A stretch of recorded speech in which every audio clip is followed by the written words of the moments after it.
You don't celebrate. It's all like, okay, the next thing, the next goal. Now, it's fantastic. It's impressive. So we are always on the move. We never back down. Yeah.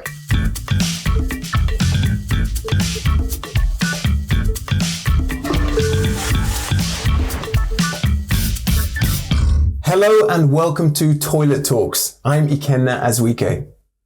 Now, to find solutions to the huge problems that our world faces today, we need ideas from bold, ambitious, innovative, and inspirational people. And that is where Toilet Talks comes in. A show about big ideas from the smallest room.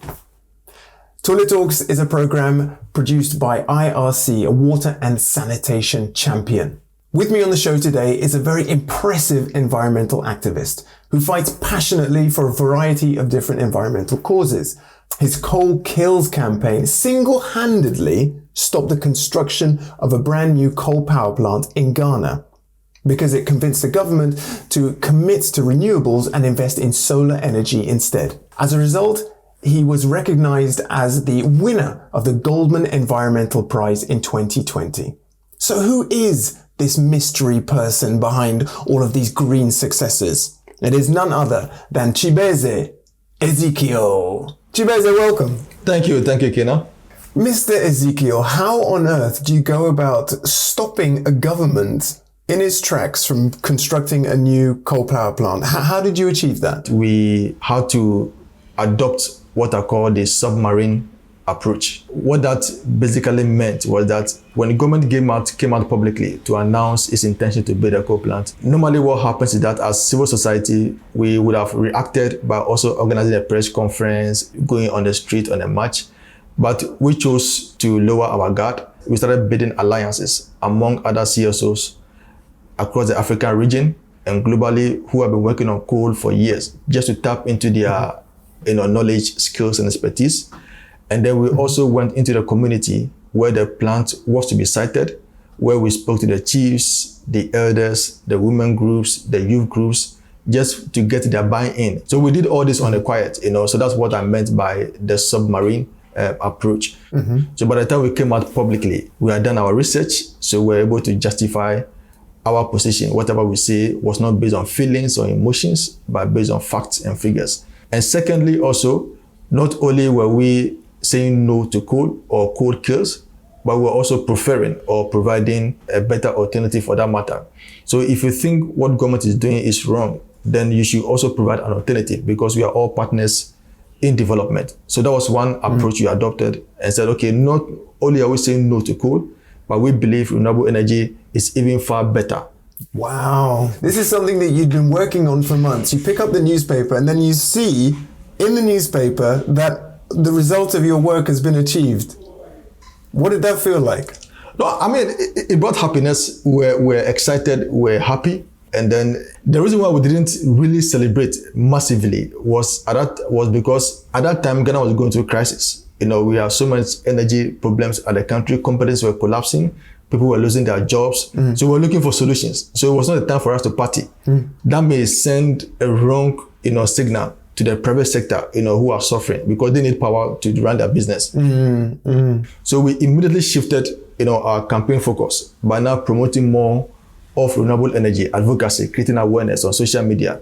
The idea was to trigger the demand side. So once the citizens or the population or the populace start demanding for renewable energy, that can become enough incentive for government and the private sector to invest into renewable energy. So for us, we're looking at solution that will benefit all of us as a country, and not only for a small group of people who feel that their campaign has become successful. Wow, spoken like a true tireless activist, Chibeze. Yeah, I mean, you don't celebrate. It's all like, okay, the next thing, the next goal. Now, it's fantastic. It's impressive. Thank you.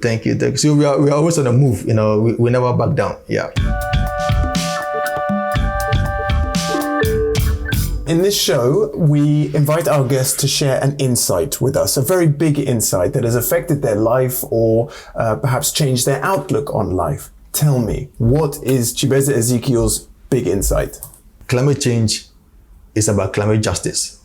So people must be held accountable for the pollution and for the mess that they are creating on Mother Earth. I got a chance to visit one community to see how they are being impacted by climate change. I saw that a whole community virtually has been ravaged, by the sea. The sea has actually taken over the whole community. And, for me, that was mind-blowing. But when I saw that myself, that actually provoked, to a large extent, the kind of work I'm doing now, because these are real impact. I saw it myself, how families had to migrate and relocate, people losing their source of livelihood, some even dying in the process. So these are tangible, real impact of climate change. So that was what actually kicked in and made me, relentless when it comes to the climate action that I'm doing now. Given the challenges of what it takes to rebuild lives and to heal people's trauma, are you hopeful about the future? Yes, I am very hopeful about the future because we don't have anywhere else to go, and I don't think any rational being would want to jeopardize his or her future. But I think that we have to be hopeful. That's the only way to stay alive. That in spite of the difficulties we are confronting with some of the, if you like, those who are destroying the environment, we are still hopeful that with time they can reconsider.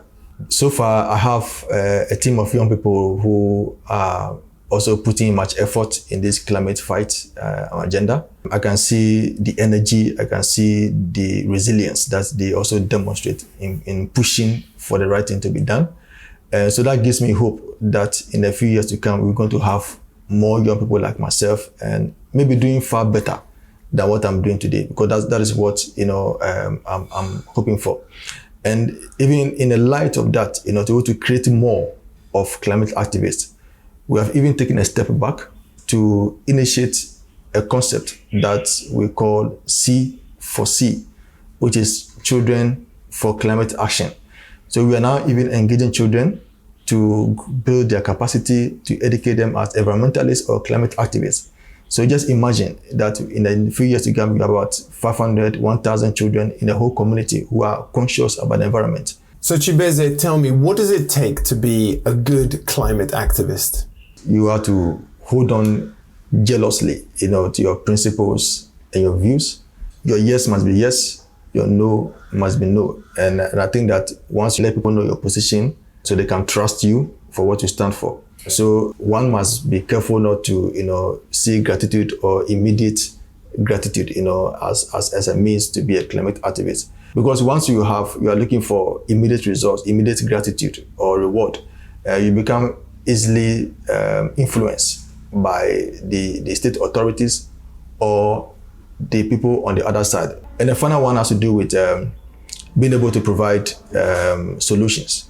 So you must be prepared to always offer a superior alternative or a better alternative as a campaigner. And I believe that once you stick to these three ways, and it will take you far as an activist. You clearly have lots of experience of working with young people. And it makes me wonder, like IRC is an organization that believes in system change when it comes to tackling the water and sanitation crisis. They have lots of expertise in that field. What do you think that sector can learn from young climate activists, though? I think when it comes to water and sanitation, it is critical to give the opportunity to young people to visualize, to imagine what they can do if they're given the opportunity or the resources to come up with solutions to help solve the problem. And I think that once you give them that room, they can come up with very brilliant ideas. It might be less expensive, actually, and I think that is what I believe can be done.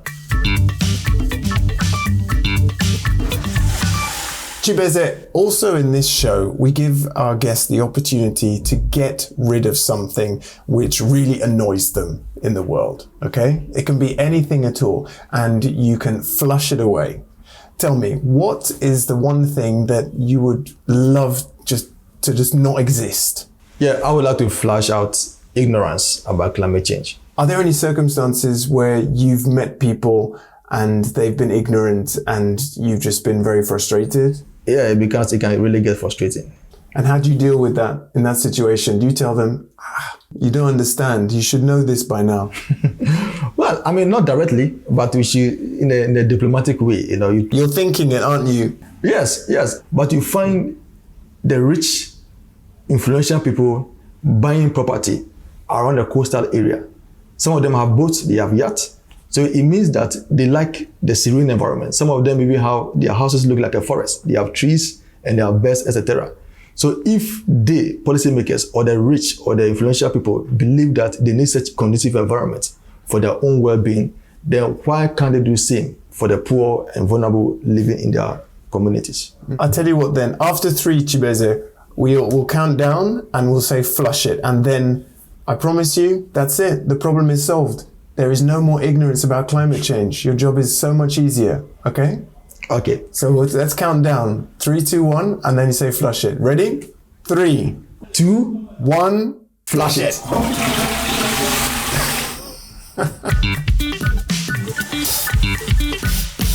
Who do you think should be our next Toilet Talks guest? I want to propose Greta Thunberg. What do you like about Greta personally? No, I think that I like her audacity. She's very bold. She speaks to the world authorities. Because usually on those platforms, it's very easy to become diplomatic and just dance around the issue. But she's always very straight, tells them her mind and how she feels about it. So for me, I think that we need people like that, to push the agenda. Chibeze, listen, thank you so much. I really enjoyed our conversation. There are indeed, like I opened the show with, lots of challenges, but stories like yours are very, very hopeful and super inspiring. So thank you for doing the work that you do. And I hope that we get Greta.